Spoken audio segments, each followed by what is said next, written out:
Good morning po. Tayo po'y mag-aral ng salita ng Diyos, the book of Ephesians chapter 2 verses 4 and 5. Subalit napakasagana ng habag ng Diyos at napakadakila ng pag-ibig niya sa atin. Tayo'y binuhay niyang kasama ni Kristo noong tayo'y mga patay pa dahil sa ating pagsuway. Naligtas nga kayo dahil sa kanyang kagandahang loob. Grace revealed. Paano natin naranasan yung biyaya ng Diyos nung tayo po'y nakakilala sa ating Panginoong Hesukristo? Kung mapapansin niyo po, ang kwento ng buhay natin, kadalasan po nanggaling tayo sa isang krisis bago natin nakilala ang Kristo. At may mga tanong sa ating isipan, bakit nangyayari sa buhay ko ito?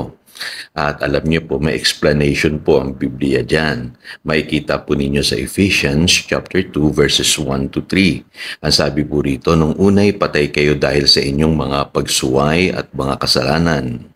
Sinusunod ninyo noon ang masamang takbo ng mundong ito at napailalim kayo sa prinsipe ng kasamaan, ang espiritong naghahari sa mga taong ayaw pasakop sa Diyos. Ang totoo, tayong lahat ay dati ring namumuhay ayon sa ating laman at sumusunod sa masamang hilig ng katawan at pag-iisip. Kaya't sa ating likas na kalagayan, kabilang tayo sa mga taong kinapuputan ng Diyos. Alam niyo po, nung una po, ang sabi ng Biblia, nung tayo hiwalay pa sa ating Panginoong Hesukristo, ang kalagayan natin ay tayo daw po'y patay sa ating mga kasalanan. Dahil sa ating mga nagawang pagkakamali sa buhay, ang ating pong buhay ay napaghaharian po ng prinsipe ng kasamaan. At ang linaw-linaw po dito, dahil doon namumuhay tayo ayon sa laman at sumusunod sa masasamang pag-iisip. Ngayon, siguro iisipin ninyo, bakit ganon, Pastor? Ganon ba talaga ang likas na kalagayan ng tao? Totoo po yun. Yun po ang nagdulot sa atin ng suffering. Unang-una po yung pagkahiwalay natin sa Diyos. Spiritually, disconnected tayo dahil sa kasalanan. Kaya yung blessing, hindi dumadaloy sa ating buhay. Hirap na hirap tayo sa mundong ito. At higit sa lahat, ang sabi ng Biblia, napaghaharian pa tayo ni Satanas.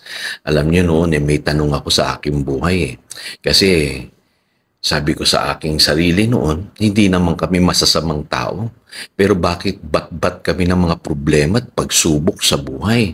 Bakit ganoon ang nangyayari sa aming pamilya? Bakit sobrang hirap ang aming nararanasan?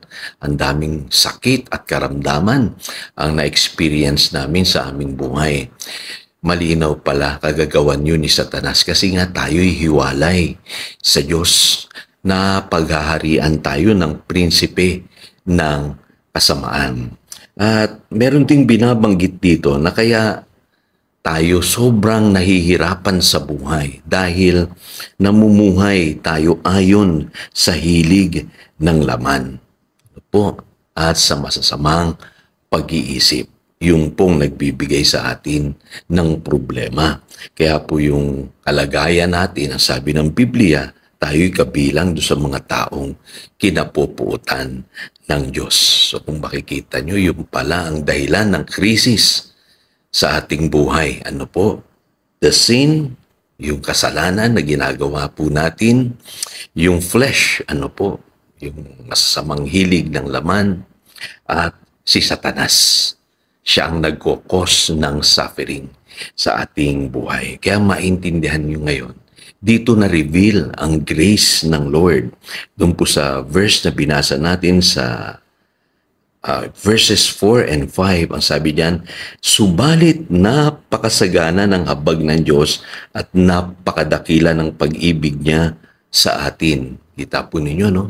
Doon na-reveal yung grace ng Lord. Wala talaga tayong magagawa. Kumbaga, alipin tayo ng kasalanan, ng masasamang hilig ng laman at sunod-sunuran tayo kay Satanas.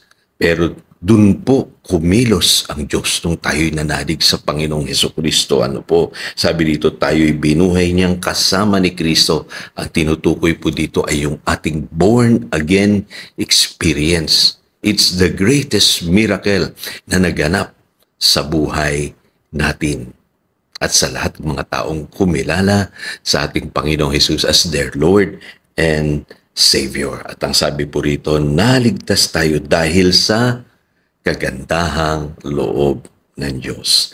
Kaya totoo po yung sinasabi ni Apostle Paul sa 1 Timothy chapter 1 verses 14 to 15 nung nagpapatotoo siya kay Timothy, sinasabi niya yung kanyang backstory. Kumbaga, ito yung kwento ng kanyang buhay. Sabi niya, "The grace of our Lord Jesus was poured out on me abundantly." Sagkanang biyaya ng Diyos ang naranasan ni Apostle Paul, along with faith and love that are in Christ Jesus.